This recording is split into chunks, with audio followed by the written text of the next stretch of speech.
നമസ്കാരം. നമ്മൾ എത്ര വിമർശിച്ചാലും നമ്മൾ ആ വിമർശനത്തിനെ വളരെ പോസിറ്റീവായിട്ടാണ് കാണുന്നത്. സെലിംഗമറി ആരംഭിക്കുന്നു.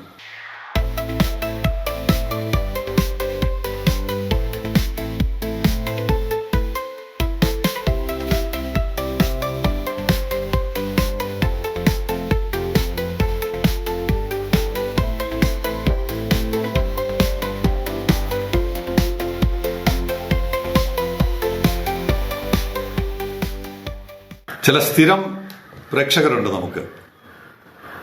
വളരെ ഷാർപ്പായിട്ട് വിമർശിച്ച് TRVയെ നശിപ്പിക്കാൻ ഇറങ്ങിയിരിക്കുന്നവർ ഉൾപ്പെടെ, നിരുപദ്രവകരമായ ചില ചോദ്യങ്ങൾ ചോദിക്കുന്നവർ ഉൾപ്പെടെയുള്ളവരുണ്ട് നമുക്ക്. പക്ഷേ വിശ്വനാഥൻ സുബ്രഹ്മണ്യം മനസ്സിലാവാത്ത ഒരു ക്യാരക്ടറാണ്. നമ്മുടെ ഏകദേശം 800-900 എപ്പിസോഡിലോട്ട് പോകുമ്പോഴും അദ്ദേഹത്തിന് ഒരു കാര്യം ഇപ്പോഴും പിടികിട്ടിയിട്ടില്ലെന്നാണ് പറയുന്നത്. അദ്ദേഹത്തിന്റെ ചോദ്യത്തിൽ നിന്ന് പ്രേക്ഷകർക്ക് എല്ലാവർക്കും ഒരല്പമെങ്കിലും പുതിയ അറിവ് കിട്ടാൻ സാധ്യതയുള്ളത് കൊണ്ടാണ് ആ കത്തെടുക്കുന്നത്. എന്റെ ഒരു സംശയം തീർത്തു തരുമെന്ന് വിചാരിക്കുന്നു. കാരണം എനിക്ക് ഈ ട്രാൻസ്ഷിപ്മെന്റിനെ കുറിച്ച് അത്ര ഗ്രാഹ്യമില്ല. നമ്മൾ പറയുന്നത് മുഴുവൻ ട്രാൻസ്ഷിപ്മെന്റ് ആണ്.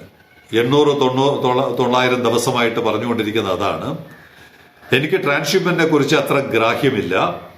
അതായത് ഷാങ്ഹായിൽ നിന്ന് കൊച്ചിക്ക് വരാതെ, കഥ ഓർമ്മയുണ്ടല്ലോ, നമ്മുടെ TRVയിൽ ഇരിക്കുന്ന ഒരു വ്യവസായിയുടെ ഒരു ഇമ്പോർട്ടറുടെ കാർഗോ ഷാങ്ഹായിൽ നിന്ന് കയറ്റിവിട്ട് ഇപ്പൊ 4ാമത്തെ പോർട്ട് എത്തിയിരിക്കുകയാണ്. ആ കഥ കഴിഞ്ഞ ദിവസം സെലിംഗമറി റിപ്പോർട്ട് ചെയ്തിരുന്നു. അതാണ് ഈ ചോദ്യത്തിന് കാരണം. കൊച്ചി ഇൻവോൾവ് ആയതുകൊണ്ടാണ് പ്രത്യേകം അദ്ദേഹത്തിന് ഈ ചോദ്യം വരുന്നത്. അതായത് ഷാങ്ഹായിൽ നിന്ന് കൊച്ചിക്ക് വരാതെ TRVയിലേക്കാണ് വരുന്നതെങ്കിൽ വേറെ പോർട്ടുകളിൽ ബർത്ത് ചെയ്യാതെ നേരിട്ട് TRVയിലേക്ക് വരുമോ? വരുമല്ലോ. അതാണല്ലോ പ്രത്യേകത. TRVയുടെ പ്രത്യേകത അതാണ്. ഇന്ത്യയിൽ ആദ്യമായിട്ട് നേരിട്ട് കപ്പലുകൾ വരുന്ന ഏക തുറമുഖമാണ് TRV. അതുകൊണ്ട് തന്നെ നിങ്ങൾ എത്രത്തോളം വിമർശിച്ചാലും, എത്രത്തോളം ആക്രമിച്ചാലും, എത്രത്തോളം കളിയാക്കിയാലും ഞങ്ങൾ അതിലൊന്നും തളരില്ല. കാരണം ഞങ്ങളുടെ ശക്തി എന്താണെന്ന് ഞങ്ങൾക്ക് നല്ല ബോധ്യമുണ്ട്. ഇവിടെ അദ്ദേഹത്തിന്റെ സംശയം ജെന്യുവിനാണെന്ന് തന്നെ കരുതാം. കൊച്ചിയിലോട്ട് വരുന്നതായതുകൊണ്ടാണ് പ്രധാനമായും 2 തരം കപ്പലുകളാണ് നമ്മുടെ കണ്ടെയ്നർ മേഖലയിൽ പ്രവർത്തിക്കുന്നത്, മദർ വെസൽസും ഫീഡർ വെസൽസും. അപ്പൊ ഇന്ത്യയിൽ വരുന്ന, കൊച്ചി മാത്രമല്ല, ഇന്ത്യയിലെ മിക്കവാറും മുണ്ട്ര തുടങ്ങി കറങ്ങി കൊൽക്കത്ത വരെ വരുന്ന എല്ലാ പോർട്ടുകളിലും വരുന്നത് ഫീഡർ വെസൽസ് ആണ്. മദർ വെസൽസ് വരാറില്ല. അങ്ങനെ മദർ വെസൽസ് വരുന്നത് TRVയിൽ മാത്രമാണ്. അതിന് ഉദാഹരണങ്ങൾ പലതുമുണ്ട്. ഇപ്പോൾ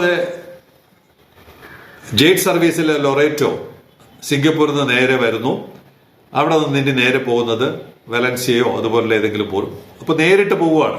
5000-6000 നോട്ടിക്കൽ മൈൽ കണ്ടിന്യൂസ് ആയിട്ട് സഞ്ചരിച്ചാണ് പോകുന്നത്. ഇവിടെ വന്ന വേറൊരു കപ്പലാണ് വിവിയാന. വിവിയാന TRVയിൽ നിന്ന് നേരെ പോയത് ചൈനയിലെ ഡാലിയനാണ്.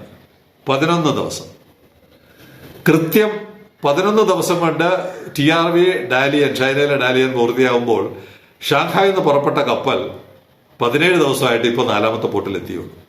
തുടക്കത്തിൽ തന്നെ അവർ പറഞ്ഞത് കൊച്ചിയിൽ എത്താൻ 22 ദിവസമാണ്. ഇന്നത്തെ കണക്ക് വെച്ച് നോക്കിയാൽ കുറഞ്ഞത് 24-25 ദിവസം എടുക്കും.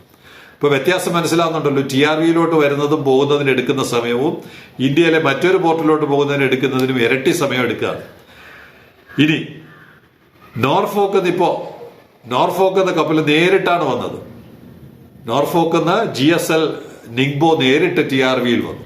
അതുപോലെ പല കപ്പലുകളും, മദർ വെസലുകൾ പലതും നേരിട്ട് വരുമ്പോൾ ഫീഡർ വെസലുകൾ വരുന്നത് പ്രധാനമായും ഇന്ത്യൻ ഓഷ്യൻ റീജിയനിൽ നിന്നാണ്. ബംഗ്ലാദേശിൽ നിന്ന് വരാം, മിഡിൽ ഈസ്റ്റിൽ നിന്ന് വരാം. ഇപ്പൊ കിങ് അബ്ദുള്ളയിൽ നിന്ന് അങ്ങോട്ട് പോയിട്ടുണ്ട്. സീഷെൽസ്, മഡഗാസ്കർ, ആഫ്രിക്കയുടെ കിഴക്കൻ തീരങ്ങൾ, ഇന്ത്യയിലെ പോർട്ടുകൾ, ഇവിടെ നിന്നെല്ലാം TRVയിൽ ഫീഡർ വെസൽസ് വരാറുണ്ട്.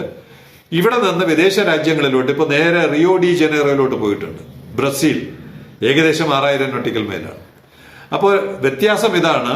ഇന്ത്യയിൽ TRVയിൽ മാത്രമാണ് മദർ വെസൽസ് വരുന്നത്. അപ്പൊ അതുകൊണ്ട് തന്നെ നേരിട്ട് വരും. ചോദ്യം എന്താണ്? TRVയിലോട്ട് വന്നാൽ നേരിട്ട് വരും, കൊച്ചിയിലോട്ട് വന്നാൽ നേരിട്ട് വരില്ല. കൊച്ചിയിലോട്ട് വരുന്നത് ഫീഡർ വെസലുകളായതുകൊണ്ടാണ് നേരിട്ട് വരാത്തത്, അല്ലാതെ വേറെ കുഴപ്പമൊന്നും ഉണ്ടായിട്ടില്ല. അവിടെ മദർ വെസൽ വരുന്ന ഒരു കാലത്ത് നേരിട്ട് മദർ വെസലുകൾ അവിടെയും വരും. പക്ഷെ അത് എന്നാണെന്ന് ഗവൺമെന്റുകൾ തീരുമാനിക്കണം. എന്തായാലും നമ്മളെ ഈ വിഷയത്തിൽ നമ്മൾ നിരന്തരം ഇത് പറയുന്നതുകൊണ്ടാണ് ശ്രീ വിശ്വനാഥൻ സുബ്രഹ്മണ്യൻ ഉൾപ്പെടെയുള്ളവർ ജെന്യൂനായ സംശയമാണെങ്കിൽ ഇത്തരം സംശയങ്ങൾ ഉന്നയിക്കുന്നത്. നമ്മളെ എല്ലാം കബളിപ്പിച്ചുകൊണ്ട് ചില കാര്യങ്ങൾ ഈ മേഖലയിൽ നടക്കുന്നുണ്ട്. ആ കബളിപ്പിക്കലിന്റെ കഥ കുറച്ചു ദിവസങ്ങൾക്ക് മുമ്പ് ഒരു സെയിലിംഗ് കമന്ററിയിൽ ഒരു ആചാര്യൻ കമന്റിയുമായിരുന്നു. TRVയിൽ മാത്രമല്ല ബാക്കിയുള്ള പോർട്ടുകളിലൊക്കെ മെയിൻ ലൈൻ സർവീസ് ഉണ്ടെന്നാണ് പറയുന്നത്. ആ പേരൊക്കെ ശരിയായിരിക്കാം, മെയിൻ ലൈൻ സർവീസ് എന്നൊക്കെ പേര് പറയുമായിരിക്കാം, പക്ഷേ സാങ്കേതികമായി നമ്മളെ കബളിപ്പിക്കുകയാണ്. നമ്മുടെ വിപിൻ, ബാംഗ്ലൂരിലെ വിപിൻ അയച്ച 2 കണ്ടെയ്നറുകൾ ട്രാക്ക് ചെയ്തപ്പോൾ ഈ കള്ളത്തരം തൊണ്ടി സഹിതം പിടികൂടി. തൊണ്ടി സഹിതം പോകുന്നത് JNPT എന്നാണ്. അദ്ദേഹം ബാംഗ്ലൂരിൽ നിന്നാണ് ഈ ചിത്രം എടുക്കുന്നത്. ഈ പറയുന്ന കണ്ടെയ്നറുകൾ 3 പോകുന്നത് വിദേശ രാജ്യത്തോട്ടാണ്. അതിൽ എഴുതിയിരിക്കുന്നത് JNPT ഹാംബർഗ്. നമ്മൾ നോക്കുമ്പോൾ അവരുടെ ഷെഡ്യൂളിലും എല്ലാം, കമ്പനിയുടെ ഷെഡ്യൂളിലും മറൈൻ ട്രാഫിക്കിന്റെ ഷെഡ്യൂളിലും എല്ലാം കാണുന്നത് JNPT ഹാംബർഗ്. ഇവിടെ ദിവസത്തെക്കുറിച്ചൊന്നും അല്ല പറയുന്നത്, നമ്മളെ കബളിപ്പിക്കുന്നതാണ്. അപ്പോൾ സെയിലിംഗ് കമന്ററിയിൽ ചൂണ്ടിക്കാണിച്ച ആളും ഇതൊക്കെയാണ് കാണുന്നത്. അപ്പൊ JNPT നേരെ ഹാംബർഗ് സർവീസ് ഉണ്ടെന്നാണ് പറയുന്നത്. ഇത് തെളിയിക്കാൻ വേണ്ടി 2-3 ദിവസം ഞാൻ വെയിറ്റ് ചെയ്തു ഈ കഥ പറയാൻ. ഇദ്ദേഹത്തിന്റെ കത്ത് വന്നിട്ട് കുറച്ച് ദിവസമായി. ഒരു എപ്പിസോഡിൽ 2 കത്ത് എടുക്കുന്നുണ്ടെന്ന് പറഞ്ഞിട്ട് 1 കത്തേ പറഞ്ഞുള്ള, രണ്ടാമത്തെ കത്ത് ഇതാണ്. കാരണം അത് തെളിയിക്കാൻ കുറച്ചുകൂടി ഡാറ്റ ആവശ്യമുണ്ട്. അപ്പോൾ ഈ JNPT പോകുന്ന കപ്പൽ എങ്ങോട്ട് പോകുന്നു എന്നറിയാൻ കാത്തിരുന്നപ്പോൾ നേരെ പോകുന്നത് സലാലയാണ്. തെളിവുണ്ട്, നേരെ പോകുന്നത് സലാലയോട്ടാണ്. അപ്പോൾ ജർമ്മനിയിലോട്ടല്ലല്ലോ പോകുന്നത്, ഹാംബർഗിലോട്ടല്ലല്ലോ പോകുന്നത്. പിന്നെ എന്തിനാണ് JNPT ഹാംബർഗ് എന്ന് എഴുതി വെക്കുന്നത്? അതിന്റെ പിന്നിൽ പല താല്പര്യങ്ങളും ഉണ്ടാവാം. ഇന്ത്യയിൽ നിന്ന് ഡയറക്റ്റ് സർവീസ് ഉണ്ടെന്ന് ക്ലയൻസിനെ കാണിക്കുക, എക്സ്പോർട്ടേഴ്സിനെ കാണിക്കുക, മാനുഫാക്ചറേഴ്സിനെ കാണിക്കുക എന്നുള്ളതാണോ ഉദ്ദേശം എന്ന് എനിക്കറിയില്ല. എന്തായാലും എഴുതി വെച്ചിട്ടുണ്ട് JNPA നവശേവ എന്നാണ്, നവശേവ ഹാംബർഗ്. പക്ഷേ സലാലയിലോട്ടാണ് കപ്പൽ പോകുന്നത്. അത് എഴുതേണ്ടത് നവശേവ സലാല എന്ന് തന്നെ എഴുതി വെക്കണമായിരുന്നു. തുടക്കം മുതൽ എല്ലായിടത്തും അങ്ങനെ എഴുതണമായിരുന്നു. പക്ഷെ അങ്ങനെ എഴുതാതെ എന്തോ മറച്ചു വെക്കാൻ ശ്രമിക്കുന്നു. രണ്ടാമത്തെ കപ്പൽ JNPT നവശേവ ഹൂസ്റ്റൺ എന്നാണ് എഴുതിയിരിക്കുന്നത്, അമേരിക്കയിലെ ഹൂസ്റ്റൺ. ഈ കപ്പലും എങ്ങോട്ട് പോകുന്നു എന്നറിയാൻ ട്രാക്ക് ചെയ്ത് കാത്തിരുന്നു. അതും പോകുന്നത് സലാലയിലോട്ടാണ്. അപ്പോൾ നമ്മൾ മനസ്സിലാക്കണം, ഇന്ത്യയുടെ ട്രാൻസ്ഷിപ്മെന്റ് പോർട്ടായിട്ട് ഇന്ത്യക്ക് ചുറ്റും പല പോർട്ടുകളും ഉള്ളതിൽ പ്രധാനപ്പെട്ട ഒരു പോർട്ടാണ് സലാല. അപ്പോൾ ഇങ്ങനെ ഈ എക്സ്പോർട്ടേഴ്സിന് ചിലപ്പോൾ അങ്ങനെ താല്പര്യം ഉണ്ടാവാം, നമുക്ക് ആരെയും കുറ്റം പറയാൻ പറ്റില്ല. ചിലരുടെ കാർഗോ വേഗത്തിൽ പോകണ്ട, ലേറ്റ് ആയിട്ട് പോയാൽ മതി, പതുക്കെ പോയാൽ മതി, റേറ്റ് കുറഞ്ഞിരിക്കണം, അങ്ങനെ ആഗ്രഹിക്കുന്ന എക്സ്പോർട്ടേഴ്സിന് ഇത്തരം കപ്പലുകളെ ആശ്രയിച്ചാൽ മതി. പക്ഷെ എല്ലാ എക്സ്പോർട്ടേഴ്സും ഇമ്പോർട്ടേഴ്സും അങ്ങനെയല്ല. പ്രത്യേകിച്ച് ട്രിവാൻഡ്രത്ത് ഇത് ഇമ്പോർട്ട് ചെയ്യുന്ന ആള്, അദ്ദേഹത്തിന് എത്രയും പെട്ടെന്ന് ഇത് ഇവിടെ കൊണ്ടുവരണം, സാധനം കൊണ്ടുവരണം. ഒന്ന്, അദ്ദേഹത്തിന് കോസ്റ്റ് കുറയും. ഇപ്പോൾ 30,000-35,000 രൂപയാണ് അദ്ദേഹം അധികം ഒരു കണ്ടെയ്നറിന് ചെലവാക്കേണ്ടി വരുന്നത് കൊച്ചിയിൽ നിന്ന് TRV. അങ്ങനെ 2 കണ്ടെയ്നറാണ് അദ്ദേഹത്തിന് ഈ കപ്പലിൽ വരുന്നത്. ഒന്ന്, തുകയിൽ കുറവ് വരുന്നു. 2, ഇദ്ദേഹത്തിന് ഈ റോ മെറ്റീരിയൽ കൊണ്ടുവന്നിട്ട് ഇവിടെ നിന്ന് വാല്യൂ അഡീഷൻ നടത്തിയിട്ട് ജർമ്മനിയിലോട്ട് എക്സ്പോർട്ട് ചെയ്യണം. അപ്പോൾ അത് നമ്മുടെ രാജ്യത്തെ ഉൽപാദനം, തൊഴില്, വരുമാനം തുടങ്ങിയ ഒരുപാട് കാര്യങ്ങളുള്ള വിഷയമാണ് ഈ പറയുന്ന ഇമ്പോർട്ട് ആൻഡ് എക്സ്പോർട്ട്. അതറിയാവുന്നതാണ്. ഇത് കയറ്റിവിടുന്നവരും കയറ്റിവിടുന്ന രാജ്യവും എല്ലാവർക്കും ഇതറിയാം. അതുകൊണ്ട് എന്ത് ചെയ്യണം?